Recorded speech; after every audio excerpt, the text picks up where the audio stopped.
এবার খেতে যা ঘাস হয়েছে, তুলতে গিয়ে একেবারে নাজেহাল হতে হচ্ছে গো। এত ঘাস যে কিভাবে হয়! খেতে ঘাস হয়ে খারাপ হয়নি, তার জন্য তো গরুগুলো একটু পেট পুড়ে ঘাস খেতে পায়। সে গরুতে আর কটা ঘাস খাবে, আমাদের পুরো খেতেই যা ঘাস। এখন এগুলো না তুললে ফসল ভালো পাবো না। এবার তাজা ঘাস খেতে পেয়ে দেখেছো আমাদের গরুটা কেমন সুন্দর হয়েছে, আবার দুধও দেয় ভালো। তা তো হয়েছে, একদিকে দেখলে কি হবে গিন্নি, আমাদের ফসলের দিকটাও তো দেখতে হবে। এবার বৃষ্টিটাও যে বেশি, এ সময় বৃষ্টি হলে তো ঘাস আগাছা একটু বেশি হয়ই গো। এই তো তুমি বলতে বলতে আকাশটা কেমন কালো করে এলো। এই বুঝি ঝড় উঠবে। তুমি না হয় কাজ শেষ করে এসো, আমি গরুটাকে নিয়ে আগেই যাই গো। যা আকাশের অবস্থা, আবার ঝড় বৃষ্টিতে গরু নিয়ে ফেরা কঠিন হবে। হ্যাঁ গো, তুমি না হয় আগেই চলে যাও, আমি একটু পর আসছি। এই একটু ঘাস বাকি আছে, আর আকাশে কেবল মেঘ জমছে, আর একটু সময় নেবে হয়তো বৃষ্টি আসতে, বুঝলে তো।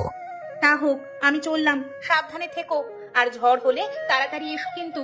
তুমি যেতে থাকো, আমি সামান্য কাজ শেষ করি আসছি আমার, বুঝলে। এই ঝড় বৃষ্টির জন্য এবার কিছুই ভালো মতো হচ্ছে না, না বাড়ির কাজ, না মাঠে একটু গরু চড়ানো। সব সময় আকাশটা মেঘ করে আসবেই, ওদিকে ধানগুলো শুকোনো দরকার।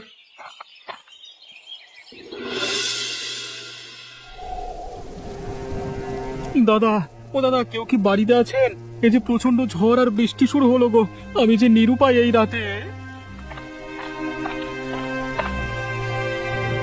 কে দাদা, আপনি কোত্থেকে এসেছেন? আপনাকে তো ঠিক চেনা মনে হলো না। আমায় আপনি চিনবেন না, এর আগে এ গায়ে আমি আসিনি। পাশের দু চার গা পর আমাদের গা, হ্যাঁ আমি ওখানেরই একজন। আপনাদের গায়ের এদিকে একটু কাজের খোঁজে আসা। তা বেশ করেছেন, এই রাতে যে ঝড় আর বৃষ্টি উঠেছে, তাতে আপনি আমার বাড়িতে এসে ভালোই করেছেন। আসুন আসুন, তা ভেতরে আসে বসুন, আসুন। আপনি আমার বড় উপকার করলেন দাদা। এই গায়ে আমার পরিচিত কেউ নেই, খুব চিন্তায় পড়ে গেছিলাম যা বৃষ্টি শুরু হলো। আপাতত আর আপনার চিন্তা ভাবনার প্রয়োজন পড়ছে না, আমি তো আছি। বলছিলাম, আপনাদের এই গাটা বুঝি খুব বড়? আগে তো গল্প শুনতাম তাই বলছি, কখনো তো আর এই গায়ে আসা হয়নি। তা আছে একটু বড়ই, অবশ্য এই গায়ে সবকিছুই পাওয়া যায়, আমাদের গায়ে তো ধনী গরিব মিলিয়ে বাস, তাই না?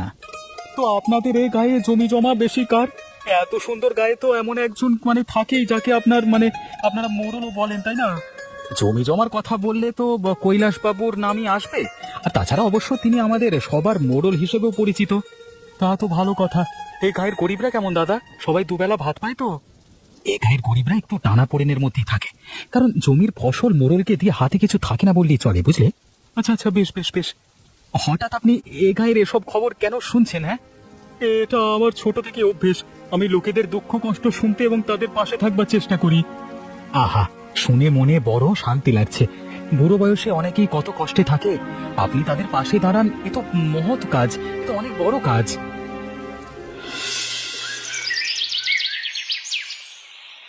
বলি বিক্রম, আজকাল দেখি আমার বাগানের ফলগুলো কারা যেন চুরি করে, আবার গাছপালাগুলো কেটে কুটে নেয়। এ তো ভালো বিষয় নয়। ওই সব কিছুই পাজি মানুষদের কাজ বাবু। আমি দেখলে তো ওর হাত পা দেয় না, জানিনি তো, কিন্তু সব সময় তো আর থাকতে পারি না। আচ্ছা, তা যা হোক, এবার জমিতে ধান টান কেমন হয়েছে? আমি তো আর মাঠে যেতে পারি না, এই জন্যই তোদের দায়িত্ব দেওয়া। ধান এবছর যা হয়েছে মনে হয় আগে এত ধান হয়নি বাবু। এবছর বৃষ্টি একটু ভালো হওয়ায় ধানের ফলনও বেশ হবে মনে হচ্ছে। তা বেশ, ভাবছিলাম তোকে নিয়ে একদিন গঞ্জে যাব, বুঝলি তো।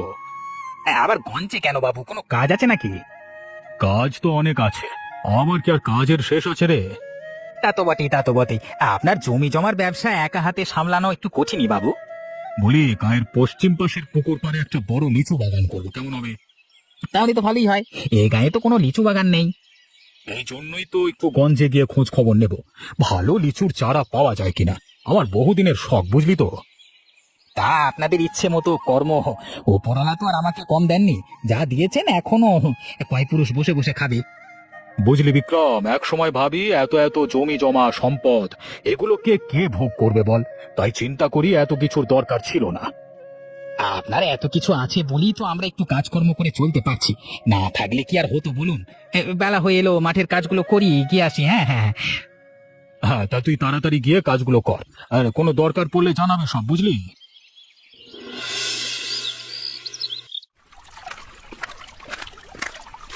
তা কেমন আছো গো বৌমা? তোমাদের যে আর দেখাই পাই না। আমিও বুড়ো মানুষ, একটু যে তোমাদের ওদিকে যাব তার হয়েই ওঠে না। আছি গো কাকিমা। তোমার শরীর কেমন গো? এই বয়সে একা কেউ নদীর ঘাটে আসে জল নিতে?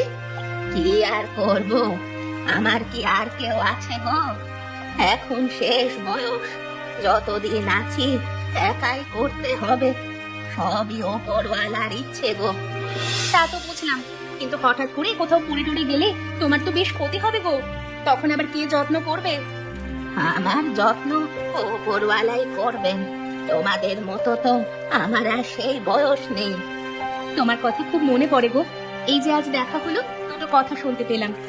তা হ্যাঁ রে, ওদের বাড়িতে শুনলাম নতুন মানুষ এসেছে। হ্যাঁ গো, সেদিন প্রচন্ড ঝড় হচ্ছিল। একজন এসে খুব অসহায় অবস্থায় রাতে আশ্রয় চাচ্ছিল। তখন তো আর আশ্রয় না দিয়ে উপায় নেই বলো। লোকটা অবশ্য মন্দ নয় গো। সে মন্দ না হলেই ভালো।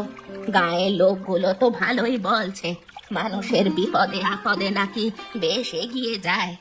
তা তো সঠিকই শুনেছ গো। গায়ের লোকদের বিপদে নাকি লোকটার খুব কষ্ট হয়, সাহায্যও করে। এজন্য আমরাও লোকটাকে আমাদের বাড়িতেই থাকতে দেই। হ্যাঁ, আমিও তাই শুনি। তা থাকো গো, যা রোদ পড়েছে, আমি আসি। আমি না হয় তোমায় একটু এগিয়ে দেই গো। এই রোদে তুমি কি একা একা যেতে পারবে?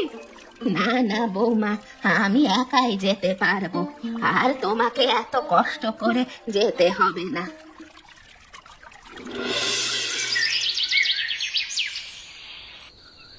কোথায় চললে এই সন্ধেবেলায়?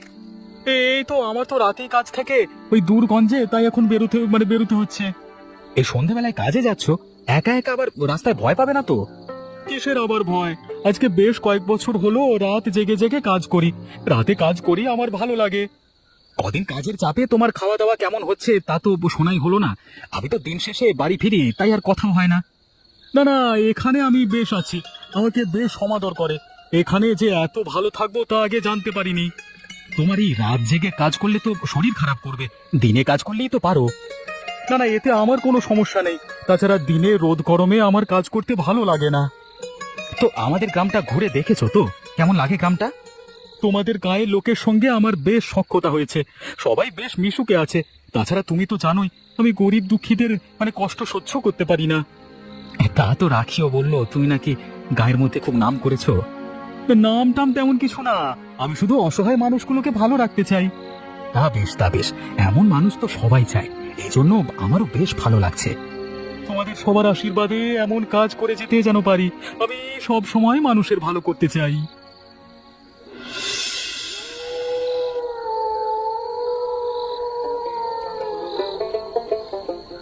একটু থালাটা এগিয়ে দাও, আর একটু ভাত দেই গো। না না, আমার আর ভাত লাগবে না, আজকে বেশ খাওয়া দাওয়া হয়েছে বুঝলে। কোথায়? এমন তো ভাতই নিলে না। এমন খালি পেটে আবার খিদে লাগবে তো। না না, আজকে বাজারে চায়ের দোকানের আড্ডায় চাটা অনেক কিছুই খেয়ে আর খিদে নাই বুঝলে। শুনেছো, গায়ে নাকি একটা নতুন লোক এসেছে গো। সে নাকি খুব সাহায্য সহযোগিতা করে। গরিব মানুষরা তো খুব খুশি। তা তো আমিও শুনলাম, কিন্তু বিষয়টা আমার কেমন যেন স্বাভাবিক মনে হয় না। এই ভিনগা থেকে নতুন মানুষ এসে হঠাৎ এমন উপকার করা আমার কেমন যেন ভালো ঠেকছে না বুঝলে তো। হ্যাঁ, তা সে যে গা থেকেই আসুক, কারোর তো আর ক্ষতি করছে না। এই ক্ষতি যে করে না তার কিভাবে তুমি বুঝবে? আজকাল তো সবাই শুধু ওপর থেকে ভালো অভিনয় করে, তাই না? আমার তো ভালোই লাগলো বিষয়টা শুনে। এতদিন তো কেউ এমন গরিব দুঃখীদের এভাবে সাহায্য করেনি। আমি তো অনেক কিছুই শুনছি, কেউ কেউ অন্য কিছু বলছে, তাই লোকটাকে আমার রহস্য মনে হয়। তা তোমার ওসব নিয়ে আর ভেবে কি হবে? যার যা করার করুক গে। শুনলাম আদিত্য দাদের বাড়িতেই থাকে, তো আদিত্য দা হঠাৎ তাকে কেন থাকতে দিল? আদিত্য দাও লোকটাকে ওভাবে চেনে না, সেদিন ঝড়ের রাতে থাকতে দিয়েছিল। যাই হোক, আমি এই বিষয়টা নিয়ে একবার জিজ্ঞেস করবো আদিত্যকে, আদিত্য দাকে আর কি। হ্যাঁ, তুমি আবার এটা জিজ্ঞেস করতে গেলে ওরা আবার কি ভাববে সেটাই তো ভাবছি গো। আরে তুমি এসব নিয়ে চিন্তা করো না, আমি বিষয়টা বুঝিয়ে বলবো।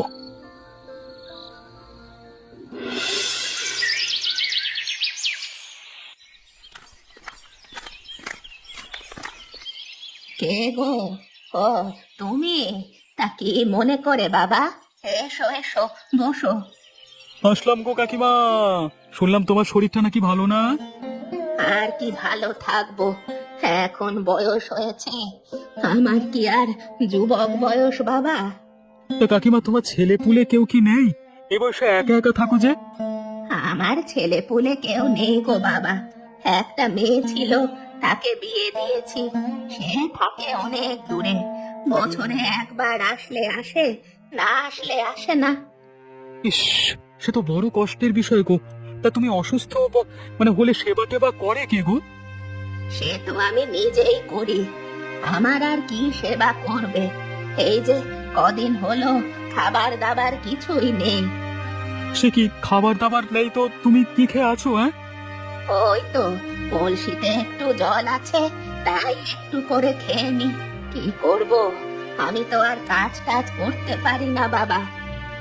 না না, এভাবে তো তোমার বেশ কষ্ট। আমি তো সব জানি না। কালকে একবার শুনলাম চায়ের দোকানে তোমার এমন অবস্থার কথা। শুনে আর কি করবে, আমার ভাগ্যই হয়তো এমন বাবা। তুমি চিন্তা করো না, আজকে রাতে তোমার খাবার দাবারের জন্য যা যা লাগে আমি পাঠিয়ে দেব। আর যদি কখনো কোনো সমস্যা হয় অবশ্যই আমাকে জানিও। তুমি আমার বেশ উপকার করলে বাবা, এভাবে কেউ কখনো আমার খোঁজ নেয়নি, তুমি প্রথম নিলে। আর আমি তো তোমাকে বললাম, আর ভাববে কেউ না থাকলেও আমি আছি, কেমন? হ্যাঁ বাবা, আমার একটু খোঁজ নিও শুধু। তোমায় তো বসতেও দিতে পারি না বাবা, এই বুড়িটাকে একটু দেখে যেও। তা নিশ্চয়ই, তোমাকে ভাবতে হবে না, আমি সব সময় খবর নেব। তুমি ভালো থেকো। মানুষের যে উপকার করো, তার ফল ওপরওয়ালা তোমাকে দিবে। তোমার ক্ষেতের কাজটুকু শেষ হলো আদিত্যদা? গরমের জন্য তো দিনের বেলা খুব কাজ করা যাচ্ছে না, এখন অনেক কাজ বাকি আমার। আমার অবশ্য অল্প জমি তো, তাই কাজ প্রায় শেষ গো দাদা। তাহলে তো তোর চিন্তা মুক্ত। আমায় টুকটুক করে একাই করতে হবে সব কাজ, গরমে তো দ্রুত সব করতে পারবো না। তা তো করতেই হবে। তোমায় একটা কথা বলতে চাই গো। হ্যাঁ, কি যেন মনে করবে না তুমি? হ্যাঁ, কি বলতে চাস বল, এতে আবার মনে করবার কি আছে, বলে ফেল। এই যে তোমার বাড়িতে যে লোকটা এসেছে, ওকে নিয়ে। ও, ভুবনের কথা? ও তো খুব ভালো মানুষ, ওকে নিয়ে আবার আমাকে কি বলবি? এই না গো, তেমন কিছু না। বাজারে অনেক লোক অনেক কথা বলা বলি করে তো, তাই। কে কি বলে শুনি? এসব লোকেদের কি খেয়ে দে আর কাজ নেই? কেউ একটু ভালো কাজ করলে তার পেছনে লেগে থাকে। না গো, ঠিক এমন কিছু না। ওই ও নাকি রাত করে কোথায় যায়, লোকে এসব নিয়ে বলছিল। ওর রাতে কাজ থাকে, তাই রাতে বেরিয়ে যায় আর সকালবেলায় বাড়িতে আসে। এখানে আবার ভাববার কি আছে? অনেকে বলছে ওই লোকটা নাকি ডাকাত দলের সঙ্গে কাজ করে, তাই বলছিলাম। দেখ বিক্রম, কথাটা আমার মোটেই ভালো লাগলো না। গায়ে সবারও উপকার করে, আর ওকে কিনা তুই ডাকাত বানিয়ে দিলি। মানে ভালো লোকের বুঝি এমনই হয়? না গো, আমার উপর রাগ করো না। আমি শুধু একটু লোকটাকে দেখে রাখতে বলছি, কারণ ওর চলাফেরা একটু সন্দেহ হয়, বুঝলে। ঠিক আছে, তুই যখন বলছিস আমি বরং ওর থেকে শুনে নেব। আর যদি না হয় তবে কি করবি? তবে তো ভালোই, কিন্তু ওকে না বলে তুমি নিজে একটু ভালো করে চোখ রেখো না, তাহলেই তো হবে। ঠিক আছে, তবে তাই করব। দেখি ও কেমন, ডাকাত না খুনি, তারপর কথা হবে।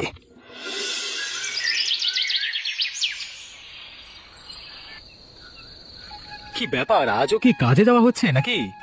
হ্যাঁ, ওই আমার তো রাতেই কাজ আর কি। তো তুমি কোথায় চললে? তুমি তো রাতের বেলা বের হও না।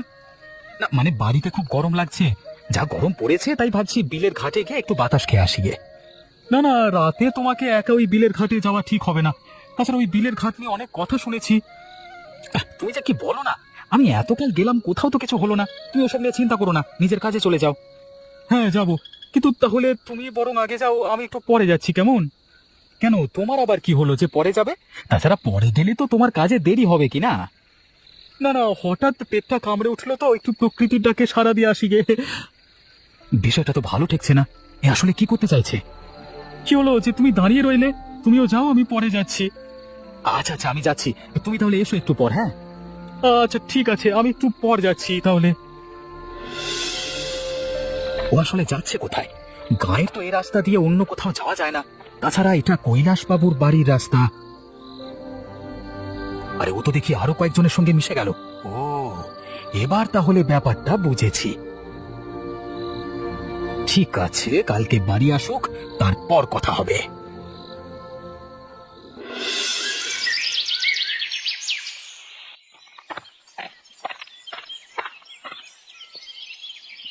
কই গো বৌদি, আছো নাকি?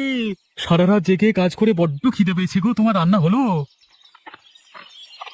তুমি সারা রাত কি কাজ করো তার আমাদের জানতে বাকি নেই। তুমি যে এত মিথ্যে কথা বলতে পারো তা ভাবতেও পারছি না। এসব কি বলছো বৌদি? আমি আবার কখন মিথ্যে বললাম? হঠাৎ এমন রেগে আছো যে? তুমি রাগের কাজ করবে আর আমি রেগে থাকবো না, তা কি করবো? হ্যাঁ, কি হয়েছে খুলে বলো। আমি তো তোমার কথা কিছুই বুঝতে পারছি না গো। এমন রেগে গেলে কি হয় বলো? আমি আর কি বলবো, তোমার দাদার কাছে শোনো। কি হয়েছে গো আদিত্য দা, বলো তো? এমন মুখ ভার করে আছো কেন? আমি তোমাকে খুব বিশ্বাস করে বাড়িতে ঠাঁই দিয়েছিলাম, কিন্তু তুমি যে এত বড় পাজি আমার কল্পনা তো ছিল না। তোমার কথা বুঝতে পারছি না গো। কালকে রাতে তোমার পুরো মুখোশ আমি দেখেছি। তুমি রাত করে কাজে যাওয়ার নাম করে ডাকাতি করো আর আমাদের মিথ্যে বলো। ছি ভুবন, ছি, তুমি দেখতে এখন আমার কেমন ঘৃণা করছে। হ্যাঁ, আজকে আমি সত্যিটা বলি, আমি এক সময় অনেক দরিদ্র ছিলাম, কিন্তু ধনী লোকেদের কাছে সাহায্য চাইতে গিয়ে অনেক অপমানিত হয়েছি আর মেরেছে অনেক। তাই অবশেষে আমি সিদ্ধান্ত নিই আমি ধনীদের ডাকাতি করে অসহায় মানুষদের বিলিয়ে দেবো। এটা খুব অন্যায় কি? তাই বলে ডাকাতি? হ্যাঁ আদিত্যদা, হ্যাঁ, ওই ধনীরা গরিবদের কাঁধে বসে এত এত টাকা করে, ওদের তো এতটুকু শাস্তি দেওয়াই যায়। আসলে তুমি আমার কথায় কিছু মনে করো না, তবে যা করো সাবধানে করো। তোমার এমন উদ্যোগের জন্য আমি আর কিচ্ছু বললাম না। তুমি আমার উপর বিশ্বাস রেখো, আমি যেন সব কাজ ভালোভাবে করতে পারি। তোমার কাজের জন্য তুমি সব সময় সবার মনে থাকবে গো।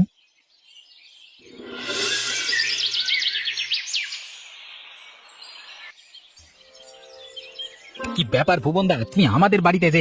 এ বাড়িতে তো এর আগে কখনো আসোনি গো। এলাম একটু, তোমার সঙ্গে কিছু পরামর্শ ছিল তাই। আমি ক্ষুদ্র মানুষ, আমার সঙ্গে কি আর পরামর্শ করবে তুমি? কে বলেছে ক্ষুদ্র তুমি? এসব ভুল কথা, সবারই একটা পরিচয় আছে। তা বলো কিভাবে তোমার সাহায্য করব আমি। দেখো, তুমি হয়তো আমাকে অনেক খারাপ ভাবো। আসলে আমি ডাকাতি করি এটা ঠিক, কিন্তু সেটা নিজের জন্য নয়। তোমার এই ভুলটা ভাঙাতে এলাম। আমি তো সেই বিষয়ে কিছু বলিনি ভুবনদা, তবে তোমায় নিয়ে অনেকে অনেক কথা বলতো, এজন্য আদিত্যদাকে বলেছি। যাক সেসব কথা, আমি একটা সুন্দর চিন্তা করেছি। তুমি যদি আমার সঙ্গে একটু সাহায্য করো তবে বেশ হয়। তোমাকে সাহায্য করতে পারলে আমারও ভালো লাগবে। তা বলে ফেলো কি করতে হবে। আমরা এই গায়ে একটা সংঘ করব, যেখানে গরিব অসহায় লোকেরা যে কোনো সময় এসে সাহায্য পেতে পারবে। কেমন হবে? তাহলে তো মন্দ হয় না, এই বেশ হয় কাজটা, বুঝলে? তাহলে তুমি একটু ভেবে দেখো, আমি গরিব দুঃখীদের কষ্ট দেখতে পারি না, আর এই জন্যই আমি লুটেরা ধনবানদের ধন ডাকাতি করি। ঠিক আছে ভুবনদা, আমি তোমার সাথে থাকবো, আমারও এই কাজ করতে ভালো লাগবে। আজকে তাহলে উঠি, কথাটা একটু ভালোভাবে নিজের মাথায় রেখো কিন্তু।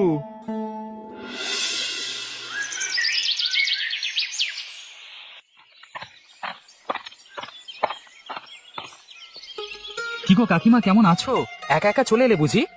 হ্যাঁ রে বাবা, একা না এলে আর কে নিয়ে আসবে আমাকে বল? তা বলো কেমন আছো কাকিমা, তোমার দিনকাল কেমন যাচ্ছে? যাচ্ছে বাবা, কদিন তো আমি না খেয়েই ছিলাম। তোর বাড়ির ওই যে ভুবন, ও আমাকে সাহায্য না করলে আমি তো না খেয়েই থাকতাম। সে কি, ভুবন তাহলে তোমার বাড়িতেও গিয়েছিল? তাহলে তো ভালোই করেছে। হ্যাঁ, ও না গেলে কি যে হতো। উপরওয়ালা ওর ভালো করুক বাবা।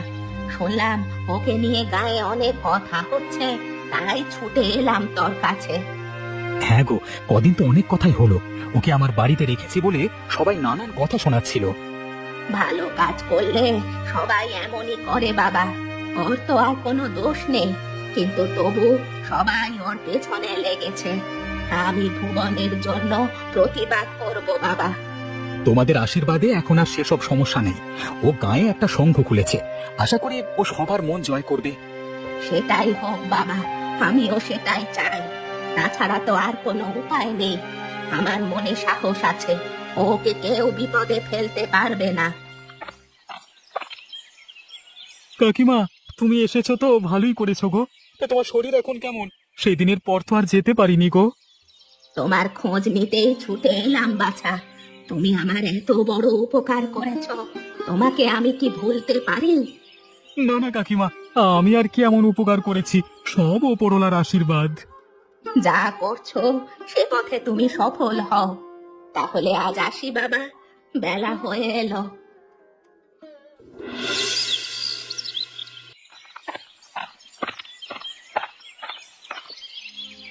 আদিত্য, তুই এসেছিস, বেশ ভালো করেছিস। আয় আয় আয় আয়। হ্যাঁ বাবু, আপনি হঠাৎ ডেকে পাঠালেন তাই চলে এলাম আর কি। শুনলাম তোর বাড়িতে কে একজন নাকি এসেছে, গায়ের লোকেদের নাকি খুব উপকার করে। হ্যাঁ বাবু, এই যে আমার সঙ্গে এসেছে, ওর নাম ভুবন। বাবু কেমন আছো তুমি? এই তো বাবু, আপনাদের আশীর্বাদে বেশ ভালোই আছি। তোমার নাম শুনলাম, গায়ে যে কাজ করছো এতে আমি খুশি। এমন কাজ যে আমার করা উচিত ছিল, কিন্তু আমার কাজ তুমি করে দিলে ভাই। বাবু, আমার এই কাজটা করবার ইচ্ছে ছোট থেকেই, কিন্তু একা একা তো কঠিন হচ্ছিল, তাই এবার গায়ের মানুষগুলোকেও সাথে নিয়ে কাজ করি। শোনো ভুবন, আমি তো আর সব সময় নিজে থেকে সব কাজ করতে পারি না, তাই আজ থেকে তোমাদের কাজের টাকা আমি দেব। তোমরা নিজ নিজ কাজ করে যাও, আর যখন যা লাগবে আমাকে বলবে। ওপরওয়ালা আপনার ভালো করুক বাবু, আপনি যে এভাবে আমাদের এ কাজে সাহায্য করবেন ভাবতেই পারিনি। আপনি খুব উপকার করলেন আমাদের, আপনিও আমাদের একজন বাবু। আমি শুরু থেকে জানলে আরো আগেই কাজটাই তোমাদের আরো এগিয়ে নিয়ে যেতে পারতাম হয়তো। না না বাবু, আজকে যতটুকু করলেন এটাই যথেষ্ট। আর দেখো, গায়ে যেন কোনো লোক আর অসহায় না থাকে, কেউ যেন আর না খেয়ে থাকে না, সবাই যেন উপকৃত হয়। আমরা একটা সুখী গ্রাম গড়ে তুলতে পারি যেন। কি বলো আদিত্য? ঠিক বলেছেন বাবু, সব ওপরওয়ালার দয়া।